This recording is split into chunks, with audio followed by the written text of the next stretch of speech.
연기 누구나 할 수 있다. 한감독의 연기 나이트. 자, 안녕하세요. 오늘 6번째 시간입니다. 자, 오늘은 발성에 대해서 가르쳐 드리도록 하겠습니다. 발성. 자, 너무나도 중요한 주제죠.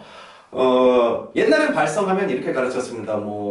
무조건 몸을 크게 해서 복식호흡하고 울림통으로 사용해가지고 막 멀리 더 멀리 막 이렇게 했는데, 저는 죄송하지만 그렇게 가르치진 않아요. 가르치는 사람들에게. 왜냐하면 옛날에는 이제 극장 수가 많지가 않았고 대부분 대극장이고 뭐 국립극장이고 막 이러니까 큰 발성이 중요했고 막 그런데, 지금에 와서는 뭐 대극장이 뭐 한 20개면 소극장은 수백 개란 말이에요. 그러니까 배우들이 연기할 기회가 소극장이 훨씬 많아요. 그리고 소극장에서 연기를 하면 소리 발성에 그렇게 신경을 쓰지 않아도 되기 때문에 더 세밀하고 섬세하게 연기를 할 수 있단 말이죠. 그게 조금 요새 연기 트렌드에 자연스러운 연기가 맞기 때문에 저는 그렇게 발성에 대해서 강조하진 않습니다만은, 여기서 또 반대되는 이야기가 또 있어요. 뭐냐 하면은,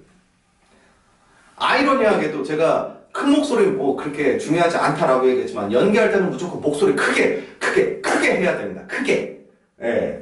일반 사람들 중에 저한테 연기하면 좀 자신감 생기나요? 뭐 이렇게 물어본 사람한테 자신감 생기죠. 왜 생기냐 하면은, 저 같은 경우는 왜 생기냐 하면은, 연기할 때 일단 목소리를 크게 해야 돼요. 그래야지 이게 에너지라는 게 다른 게 아니고 목소리, 그리고 이제 즐거운 마음, 적극적으로 표현하려는 자세, 이런 것도 있지만, 일단은 사람이 목소리를 크게 해야 돼요. 크게 하면 자신감이 생기고, 내가 소극적인 연기를 하더라도, 소극적이고 내성적인 사람 연기를 하더라도 이것을 적극적으로 표현하겠다는 의지가 있어야 되거든요. 그래서 예를 들어서 작은 소리로 속삭이는 연기라도 진짜 내가 친구한테 속삭이듯이, 야, 너 그거 했어, 그렇게 하면 안 되고, 극장에서, 소극장에서 하려면 이 속삭이는 소리가 뒤까지 들려야 되니까, 야, 너 그거 안 했어, 뭐 이렇게 조금 호흡을 섞어줘야 된단 말이죠. 섞어줘야 된다.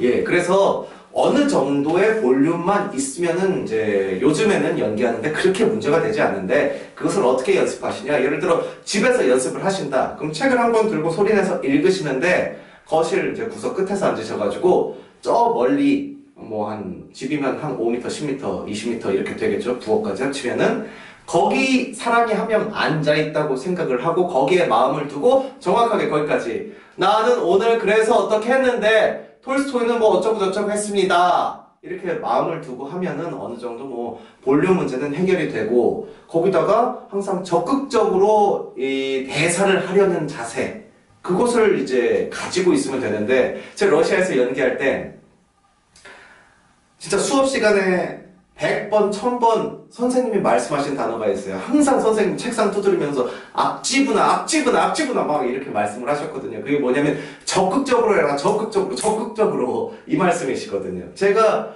시간이 지나면서 저도 제 모습을 상상하면서 그때 왜 그렇게 말씀을 하셨구나가 이해가 되는데, 자연스러운 연기라고 해서 요새 조금 착각을 하는 것이, 자연스러운 게 그냥 내 일상의 모습이 아니에요. 자연스럽다 하더라도 그것을 내가 적극적으로 표현을 해내겠다는 의지가 있어야 되는데, 이것을 처음에 어떻게 하냐? 소리로 해야 돼요.